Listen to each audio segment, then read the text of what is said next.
warahmatullahi wabarakatuh. Perkenalkan, nama saya Sektio Merian M, NIM 20060114 dari Prodi Ekonomi Pembangunan.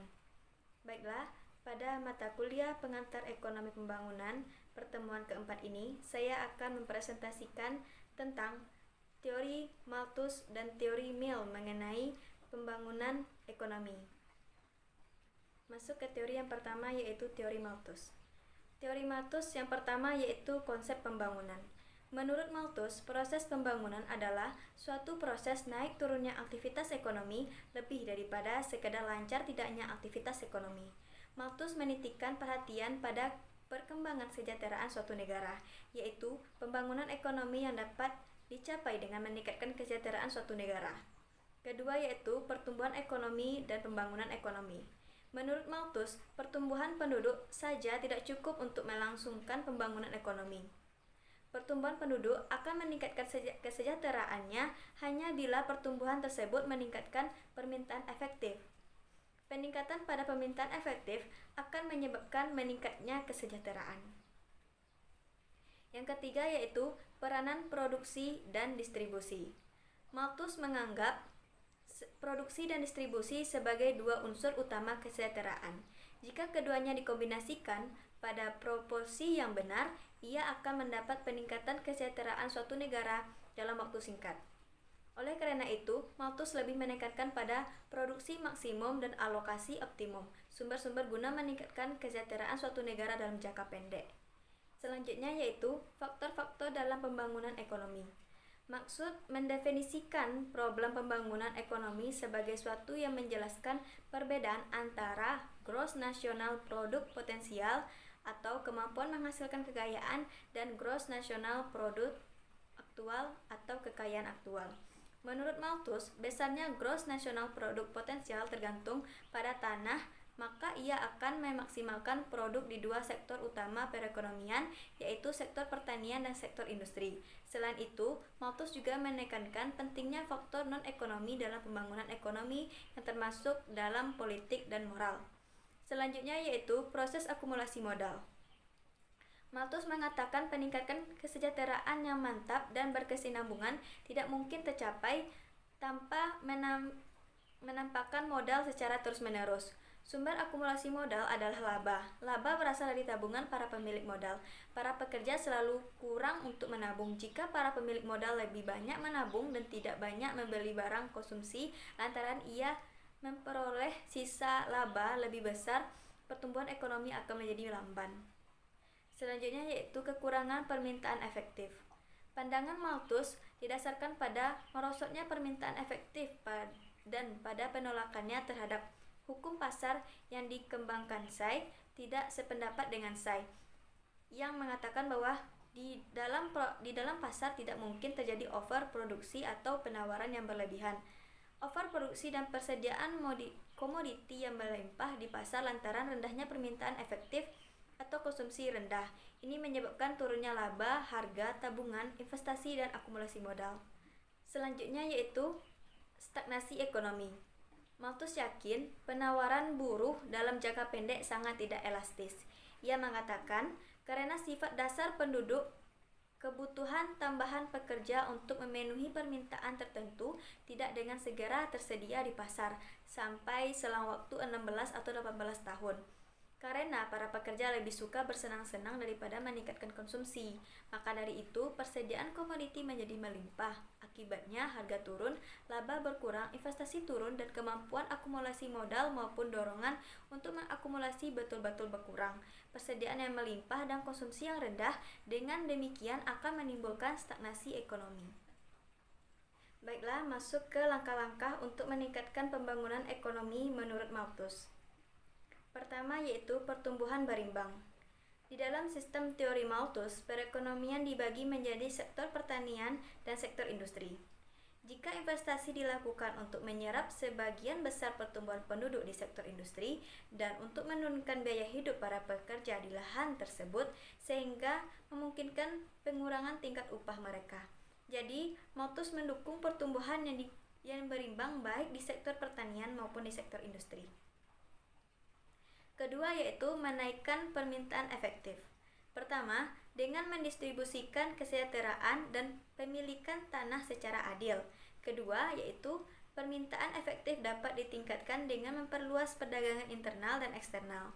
Ketiga, maksud menyarankan agar mempertahankan konsumen tidak produktif untuk meningkatkan permintaan efektif.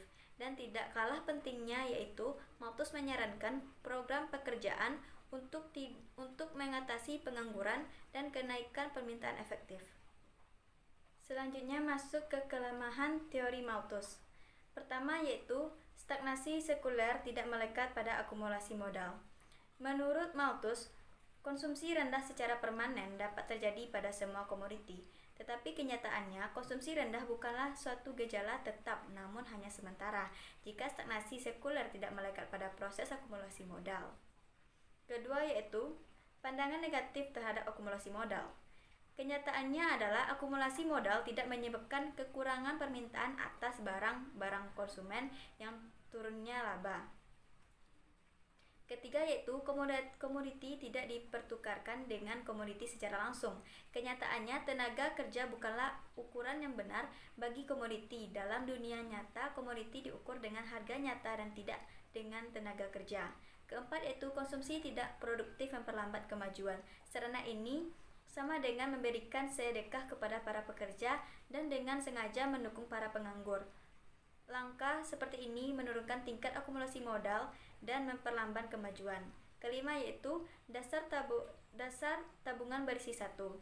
Kenaikan ini keliru karena sumber utama tabungan di dalam masyarakat justru penerimaan pendapatan dan penerimaan non-laba. Masuk ke penerapan teori Malthus pada negara terbelakang. Menurut Malthus, kemiskinan kaum tani tidak disebabkan oleh kurangnya lahan subur, namun karena petani tidak mempunyai modal untuk memperbaiki lahan mereka. Menurutnya, di negara yang hanya mengalami pertumbuhan penduduk saja, usaha peningkatan kesejahteraan akan berjalan sangat lamban. Karena itu, beberapa langkah kebijakan yang dikemukakan Malthus juga dapat diterapkan pada negara terbelakang. Dia menekankan pentingnya perubahan struktural untuk mengurangi relatif pentingnya pertanian. Tetapi ada bagian-bagian tertentu dalam teori Malthus yang tidak dapat diterapkan pada negara terbelakang. Pertama, yaitu teori Malthus mengenai konsumsi rendah tidak mempunyai relevansi dengan negara tersebut. Kedua, yaitu Malthus berpendapat bahwa kurangnya permintaan efektif dikarenakan sikap hemat pada pemilik modal. Selanjutnya masuk ke teori yang kedua, yaitu teori Mill mengenai pembangunan ekonomi. Mill menganggap pembangunan ekonomi sebagai fungsi dari tanah, tenaga kerja, dan modal. Sementara tanah dan tenaga kerja adalah dua faktor produksi yang asli. Modal adalah kesediaan yang dikumpulkan dari produk-produk tenaga kerja sebelumnya. Teori Mill yang pertama yaitu pengendalian pertumbuhan penduduk. Mill yakin pembatasan penduduk merupakan hal penting untuk memperbaiki kondisi kelas pekerja sehingga mereka dapat menikmati hasil kemajuan teknologi dan akumulasi modal. Kedua yaitu cadangan upah. Sebagaimana Marshall menyebutkan, didasarkan pada gagasan Mill bahwa permintaan akan komoditi tidak merupakan permintaan akan buruh. Ini berarti pendapatan yang diinvestasikan sebagai sektor upah pada pekerja yang menciptakan pekerjaan dan bukan pendapatan yang digunakan pada barang-barang konsumen. Kenaikan konsumsi akan berarti merosotkan investasi. Jadi, naiknya investasi menyebabkan naiknya cadangan upah dan kemajuan ekonomi. Ketiga yaitu laju akumulasi modal. Menurut Mill, laju akumulasi modal tergantung pada jumlah dana yang dapat menghasilkan tabungan atau besarnya sisa hasil usaha dan kuatnya kecenderungan untuk menabung. Keempat yaitu tingkat laba. Menurut Mill, dalam suatu perekonomian, tingkat laba akhirnya cenderung akan menurun karena hasil yang semakin berkurang di sektor pertanian dan bertambahnya penduduk berdasarkan laju Malthus. Akan tetapi, kecenderungan menurunnya laba dapat dicegah dengan sejumlah faktor. Pertama yaitu kerugian modal pada masa krisis. Kedua yaitu perbaikan teknik. Ketiga yaitu perkembangan perdagangan luar negeri. Keempat yaitu pinjaman pemerintah untuk pengeluaran yang tidak produktif. Dan yang kelima, dengan mengekspor modal ke negara jajahan untuk memproduksi barang konsumsi guna keperluan negara asal. Kelima yaitu keadaan stasioner.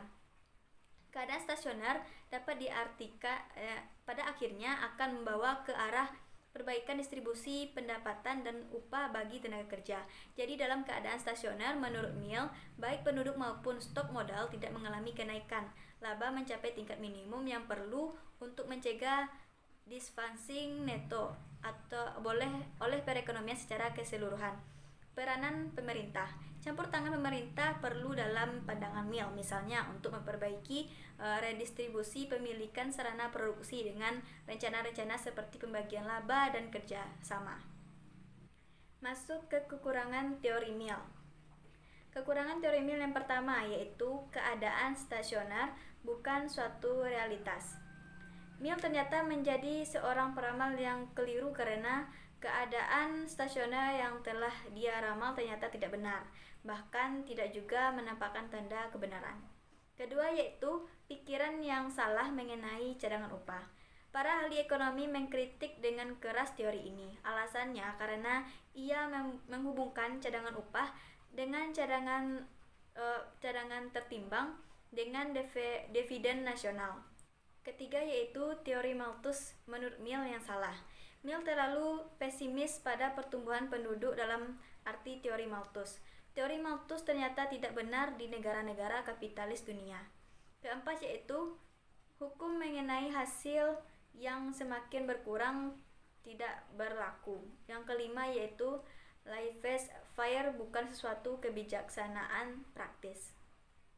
Lanjut ke penerapan teori Mill pada negara terbelakang. Mill tidak hanya mengungkapkan berlakunya hukum tetapi juga menganjurkan dilakukannya perbaikan teknologi pada lahan sebagai upaya untuk meningkatkan produktivitas. Anjuran ini diterima sebagai prinsip pokok pembangunan ekonomi di negara terbelakang. Penduduk dapat dikendalikan hanya dengan pelaksanaan pembatasan kelahiran sebagaimana dianjurkan dalam teori Mill. Ia menganjurkan dilakukannya perbaikan redistribusi pemilikan sarana produksi melalui langkah seperti batas minimum luas tanah, hak milik petani, pembagian laba dan kerjasama. Mill menyarankan adanya perbaikan kerangka kelembagaan pasar. Tak kalah pentingnya, penekanannya pada wajib belajar dan pengurangan jam kerja buruh. Sekian yang dapat saya sampaikan. Terima kasih atas perhatiannya. Mohon maaf kalau ada kesalahan. Wabillahi taufiq wal hidayah. Wassalamualaikum warahmatullahi wabarakatuh.